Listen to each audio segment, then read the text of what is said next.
Good morning student, कैसे हैं आप सब।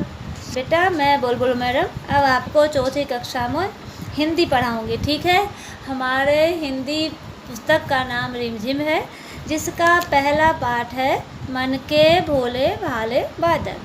ठीक है बेटा, आप लोगों ने बादल को देखा होगा ना।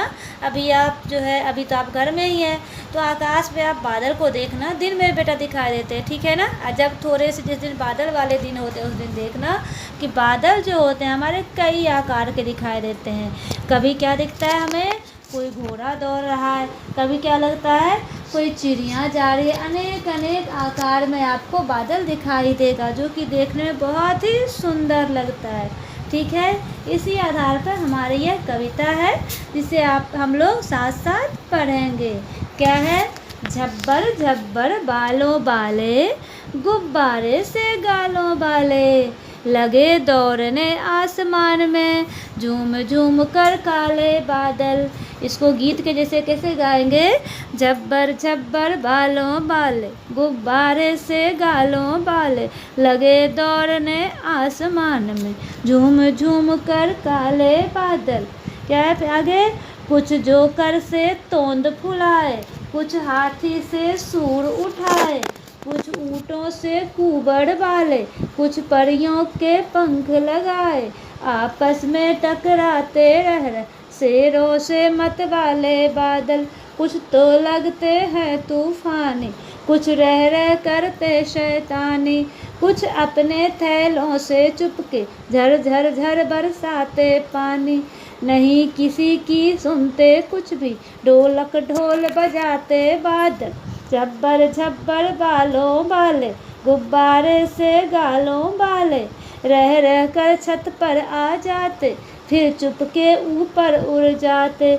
कभी कभी जिद्दी बन करके बाहर नदी नालों में लाते, फिर भी लगते बहुत भले हैं मन के भोले भाले बादल। झब्बर झब्बर बाले बाल, झब्बर झब्बर बालों बाले, गुब्बारे से गालों बाले।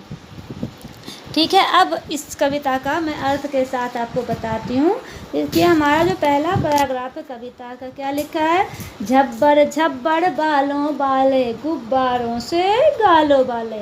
यानी कवि जो हैं क्या कहते हैं, कल्पना के रूप में बादल को क्या कहते हैं, झब्बर झब्बर बालों बाले। यानी बाल कैसे हैं, जबर मीन्स क्या, घुंघराला, जिसको आप लोग करली बोलते हो ना, वही करली। कभी उसके लिए क्या बोलते हैं, बादल के हो कि तुम्हारे कैसे बादल हो आप, यानी घुंघराले बालों वाले बादल। और गुब्बारों से गालों वाले, गाल कैसे हैं बादल के, गुब्बारे के समान।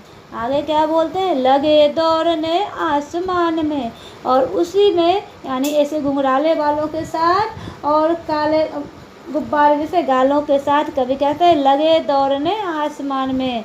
और आसमान में क्या कर रहे हैं, दौड़ रहे हैं। कैसे, झूम झूम कर काले बादल। और काले बादल कैसे आसमान में चल रहे हैं, झूम झूम कर। आगे क्या, कुछ जोकर सा तोंद फुलाए, कुछ हाथी से सूर उठाए, कुछ ऊँटों से कुबड़ वाले, कुछ परियों से पंख लगाए। बादल को क्या अलग अलग तरह में बोल रहे हैं, बादल कैसा है, कुछ बादल कुछ जोकर सा तोंद फुला, यानी कुछ बादल जो है कैसा, जोकर सा, जिसका क्या, तोंद मीन्स क्या, पेट।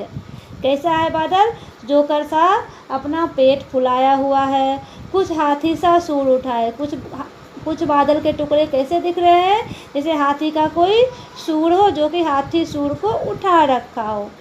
कुछ बादल के लिए क्या बोल रहे हैं, कभी कुछ ऊँटों से कुबड़ वाले। कुछ बादल कैसे हैं, जिसका क्या लग रहा है, ऊँट का पीठ जो है ना ऊंचा है, जिसको जहाँ ऊँट का पीठ ऊंचा होता है उसे हम क्या बोलते हैं, कुबड़। यानी बादल को ऊँट के जैसा कुबड़ वाला बादल बताते हैं। और कुछ परियों से पंख लगाए, कुछ बादल कैसे लग रहा है, से लगता है कि परियों का पंख लगाया हुआ है। यानी कवि ये कल्पना करते हुए ऐसा हमें बता रहे हैं।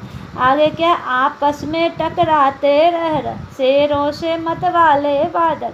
आप देखते होंगे आकाश में जब बादल इधर से उधर जा रहे, हवा के झोंके के साथ आकाश में जब बादल घूम रहे होते हैं, तो आपस में कभी क्या लगता है, वो दोनों टकरा जाते हैं। तो कैसे दिखते हैं, शेरों से मत वाले बादल। कैसे, शेर के समान, कुछ तो लगते हैं तूफानी, कुछ रह रह करते शैतानी।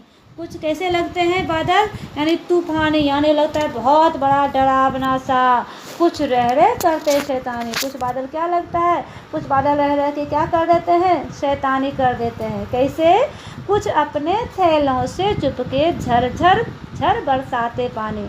शैतानी कैसे करते हैं, जैसे कभी कभार हम क्या देखते हैं, थोड़े से बादल आए और फटाफट बारिश हो गई, तो उसके लिए बोलते हैं कुछ रह रह करते शैतानी, कुछ अपने थैलों से चुपके झरझर झर बरसाते पानी, यानी फटाफट बारिश हो जाती है। आगे क्या है, नहीं किसी की सुनते कुछ भी, ढोलक ढोल बजाते बादल, यानी बादल किसी की भी कुछ नहीं सुनते हैं, अपने आप ढोलक ढोल बजाते बादल में क्या, बादल का गरजना, यानी बादल जब जोर से गरजते हैं ना पानी बरसने से पहले, उसी को क्या बोल रहे हैं, ढोलक ढोल बजाते बादल। बादल क्या करते हैं, ढोल को बजा रहे हैं, बजाते रहते हैं अपने आप। फिर आगे क्या है कविता में, रह रह कर छत पर आ जाते, फिर चुपके ऊपर उड़ जाते। कवि बादल को क्या कह रहे हैं, क्या होता है, रह रह कर छत पर आ जाते, यानी रह रह कर अपने आप कहाँ आ जाते हैं, छत पर आ जाते हैं। ठीक है, यानी कहाँ बारिश कहाँ होती है, जहाँ खुली जगह होती है वहीं पे बारिश का पानी गिरेगा ना, हमारे घर के अंदर तो आएगा नहीं। इसलिए कभी क्या बोलते हैं, रह रह कर छत पर आ जाते, रह रह कर कहाँ जा रहे हैं, छत पर आ जाते हैं। फिर चुपके ऊपर उड़ जाते, यानी कभी नीचे आते, फिर क्या होता है, अपने आप तो बारिश ख़त्म हो जाता है, उसी को क्या बोलते हैं, फिर चुपके ऊपर उड़ जाते। कभी कभी जिद्दी बन करके, कभी कभी क्या करते हैं बादल, जिद्दी बन जाए। यहाँ जिद्दी बनना क्या, यानी बारिश जब होती है, लगातार बारिश होती ही रहती है, यानी जब बहुत तेज़ बारिश होती है, तो इसलिए बादल का जिद्दी बनना कहा गया है। क्यों, कभी कभी जिद्दी बन कर, यानी जब बहुत तेज़ बारिश लगातार घंटे 2 घंटे या 2 दिन 4 दिन होता है, तो बोलते हैं बहुत ज़्यादा जिद्दी बन गया, जब हम किसी की बात नहीं मानते हैं तो हमें जिद्दी कहते हैं ना। इसी तरह से कवि जो हैं बादल को भी जिद्दी कह रहे हैं। क्या, कभी कभी जिद्दी बन करके बाहर नदी नालों में लाते।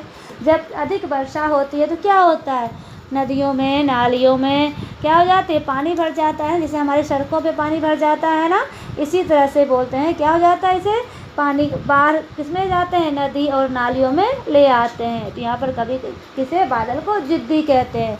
फिर भी लगते बहुत भले हैं मन के भोले भाले बादल, लेकिन फिर भी क्या होता है, बादल हमें बहुत ही अच्छे लगते हैं। क्यों, क्योंकि बादल क्या क्या होते हैं, मन के भोले भाले हैं। क्यों, आप लोग को भी अच्छे लगते हैं ना बादल, कैसे, जैसे आप लोग ही कोई टॉपिक लिखते हो ना, तो उसको क्या करते हो, बादल से, क्लाउड से कवर कर देते हो, उसका मतलब क्या है, वो आपको बहुत ही अच्छा लगता है ना। तो आप लोग बेटा इस कविता को दोबारा पढ़ेंगे, अच्छी तरह से इस कविता को आप बेटा याद कर लेना, ठीक है ना। और इस कविता के अंतर्गत जो आपको क्या है, हमारे पाठ में इस कई ऐसे प्रश्न उत्तर है ना, इन प्रश्नों को अपनी नोटबुक में सुंदर अक्षरों में लिखना है, और उससे प्रश्न उत्तर भी करेंगे। लेकिन इससे पहले मैं आपसे ये पूछूं प्रश्न कि बता बेटा, तूफान क्या होता है, तूफान क्या होता है, तूफान पता है क्या होता है, जब हम जब जो है हवा जो है बहुत तेज़ झोंके के साथ चलती है, इस झोंके में कई पेड़ पौधे भी आपस में टकरा कर गिरने लगते हैं, या और साथ साथ बारिश होती है, तो उसे यह हम तूफान कहते हैं। तो क्या है, बादलों को तूफानी क्यों कहा गया है, इसलिए कि जब तेज़ हवा के झोंकों के साथ बादल आपस में टकराते हैं, इसलिए बादल को क्या, तूफानी कहा गया है। अब ये बताओ, साल में किन किन महीनों में ज़्यादा बादल छाते हैं, ये आपको पता है, साल के किन किन महीनों में बादल छाता है, नहीं तो क्या है, हिंदी के महीनों के आधार पर आषाढ़ सावन भादो, ये 3 महीने क्या होते हैं, हमारे बारिश के होते हैं। कभी कभार हमारा अगला महीना जो आश्विन है यह भी होता है, लेकिन इंग्लिश के अकॉर्डिंग जैसे आप लोग क्या होता है, जुलाई अगस्त सितंबर, ये हमारे बारिश का मौसम होता है, ठीक है। फिर बेटा इस चीज़ को आप अच्छी तरह से पढ़ना और क्या करना, कविता को याद कर लेना, ठीक है ना। आगे हम लोग अगली क्लास में इस कविता के विषय में आगे पढ़ेंगे। ठीक है ना। और इससे आपको जहाँ कहीं भी कोई दिक्कत होगी, प्रॉब्लम होगी, तो आप मुझे अगली क्लास में पूछना। और अपनी कॉपी में सबसे पहले आप कविता को लिखोगे, और कविता जो लिखोगे जिस तरह से हमारे पाठ में पैराग्राफ के अकॉर्डिंग है वैसे लिखोगे, और हर एक पैराग्राफ को आप अलग अलग आकार के बादलों से सजाओगे। वहाँ पे आप अपने स्केच पेन का भी यूज कर सकते हो, जिससे कि आपकी कॉपी कविता वाली सुंदर लगे। ठीक है, धन्यवाद।